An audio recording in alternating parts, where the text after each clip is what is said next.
کہ جی یہ تو فروری کی بات نہیں ہے، یہ تو پچھلے دسمبر سے لوگ پریشانی کا شکار ہیں، اور دسمبر کے مہینے سے گیس کی جس طرح بندش ہے، جس طرح گیس کا بحران ہے، وہ ایک سوچی سمجھی سازش کے تحت نظر آتا ہے۔ میں نے اپنی تقریر میں بھی بات کی کہ آصف زرداری صاحب نے ایران سے گیس پائپ لائن کا معاہدہ کیا تھا، اور ان کے دور اقتدار میں وہ گیس پائپ لائن ایران نے پاکستان کی سرحد تک ڈال دی تھی۔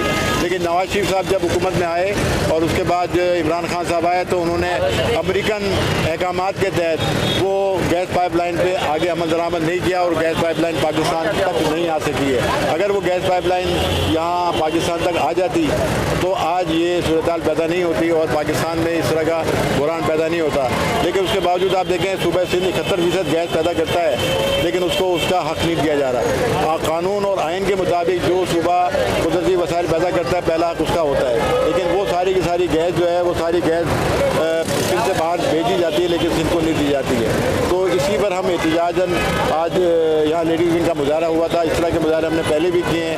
ہم عوام کو کے مسائل کو اجاگر کرتے ہیں، ہم حکمرانوں کو جگاتے ہیں، ان کی مشکلات پہنچاتے ہیں، چاہے پارلیمنٹ کے اندر ہو یا باہر ہو، ہم آواز اٹھاتے رہتے ہیں، کیونکہ پاکستان پیپلز پارٹی جو ہے وہ عوام کی آواز ہے۔ انشاءاللہ ہمیں امید ہے کہ عوام کی طاقت سے اس حکومت کا جلدی خاتمہ ہوگا، نئے انتخابات ہوں گے، اور انشاءاللہ جو حکومت آئے گی وہ جمہوری طور پر منتخب حکومت ہوگی، منصفانہ انتخابات کے نتیجے میں آئے گی، شفاف انتخابات کے نتیجے میں۔ اور میں ان اداروں سے بھی کہتا ہوں کہ آئندہ ہونے والے انتخابات شفاف ہونے دیں، منصفانہ ہونے دیں، اس میں رکھنا نہ ڈالیں، اس میں رکاوٹ نہ ڈالیں۔